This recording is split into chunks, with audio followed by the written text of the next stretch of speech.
आज Doubtnut app download करें।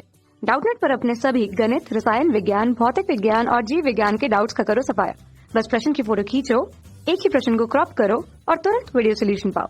अभी डाउनलोड करें। देखिए वो तो सवाल में दिया गया है कि साबित करें कि सभी वेग जो हैं वो सापेक्षिक होते हैं, है ना।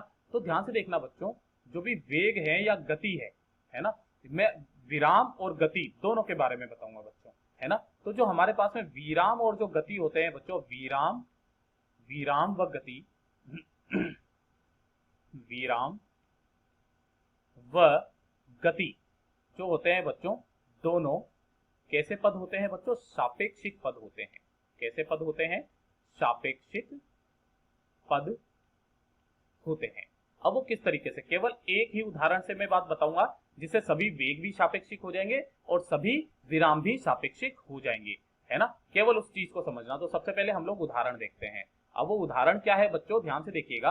तो जो दो दोस्त हैं, है ना, दो दोस्त हैं, है ना, वो v वेग से इस तरफ में चल रहे हैं हाथ पकड़ करके, और एक जो c है, ये इसको मान लेते हैं हम लोग a है, ये है हमारा b, है ना, और जो c है वो यहाँ पर खड़ा हुआ है और इनको देख रहा है ना।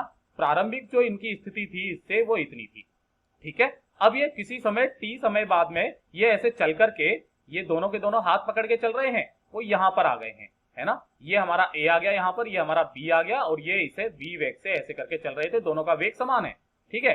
और यहां से ध्यान से देखिए बच्चों, मान लेते हैं प्रारंभिक जो इनकी स्थिति थी वो थी x, है ना, और जो अब स्थिति हो गई बच्चों वो कितनी हो गई बच्चों? y, है ना। अब ध्यान से देखिए बच्चों, यहां पर तथ्य क्या क्या निकले? यहां पर जो तथ्य निकले वो ये चीज निकला, पहला पॉइंट, है ना, पहला पॉइंट तो ये चीज निकल करके आया कि c अगर इन दोनों को देखेगा a और b को, तो c के सापेक्ष a और b दोनों के दोनों किसमें है बच्चों? गतिशील अवस्था में, क्योंकि ये स्थिति में परिवर्तन कर रहे हैं c के सापेक्ष, है ना। ये हमारा संदर्भ बिंदु हो गया जिससे कि हम लोग देख रहे हैं। तो ध्यान से देखिए बच्चों कि c के सापेक्ष जो है बच्चों a व b दोनों कैसे हैं बच्चों? गति अवस्था में है, गति अवस्था में है, ठीक है। अच्छा भाई, ये वाला तो पॉइंट हमारे समझ में आ गया सर।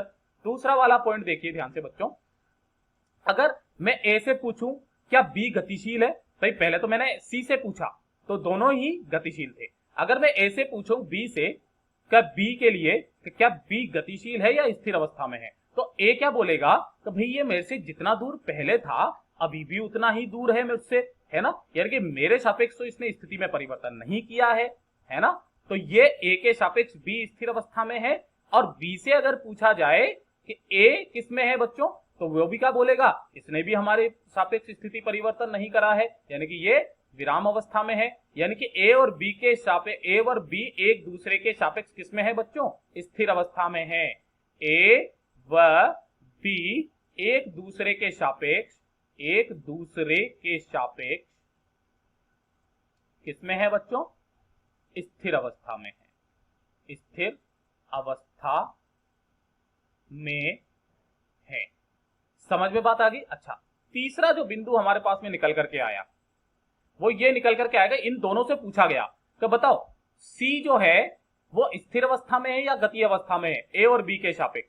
तो ये दोनों क्या बोलेंगे? भैया ये पहले हमसे x दूरी पर था और अब कितना दूरी पर हो गया बच्चों? y दूरी पर। चल तो खुद रहे हैं, लेकिन जब हम इनको संदर्भ बिंदु मानेंगे तो संदर्भ बिंदु का वेग जो हो जाता है वो बच्चों 0 लेते हैं हम लोग, है ना। अगर ये 0 हो गया तो जो वेग हो गया वो किसका हो गया? C का। तो A और B क्या बोलेंगे कि A व B के सापेक्ष जो C है ना, C किसमें है बच्चों? गति अवस्था में है, गति अवस्था में है, और उसका जो वेग है वो इधर की तरफ में, इनका जो वेग है वो है v, ये v वेग से इधर जा रहा है, गति अवस्था में है। तो इन वाले पदों से हमें क्या पता चलता है कि दुनिया में जितने भी तरह के वेग होते हैं या विराम होते हैं वो कोई जरूरी नहीं है कि वो उनका ओरिजिनल हो, है ना। वो किसी न किसी वस्तु के सापेक्ष ही वेग करते हैं, है ना। या जैसे कि यहाँ पर जो C के सापेक्ष जो है वो A और B वेग में थे, है ना, और लेकिन A के सापेक्ष B वेग में नहीं था, है ना। तो किसका अंतर पड़ गया बच्चों? पद का अंतर पड़ गया, संदर्भ बिंदु का अंतर पड़ गया। तो यहाँ पर जो जितने भी वेग होते हैं दुनिया में वो कैसे होते हैं बच्चों? सापेक्षिक पद होते हैं, ये चीज हमेशा ध्यान में रखना। और जितने भी विराम होते हैं वो भी सापेक्षिक पद होते हैं। अगर कोई वस्तु विराम अवस्था में है तो वो किसी न किसी के सापेक्ष चल रही है। ध्यान से देखो बच्चों, सी जो है वो खड़ा हुआ है धरातल के सापेक्ष, लेकिन ए और बी के सापेक्ष तो ये चल रहा है ना, वेग में है। तो यही अंतर पड़ता है बच्चों, यही इसका उत्तर है।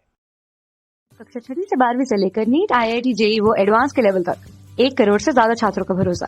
आज ही डाउनलोड करें डाउटनेट ऐप या व्हाट्सएप करें अपने सारे डाउट्स 8400 400 400 पर।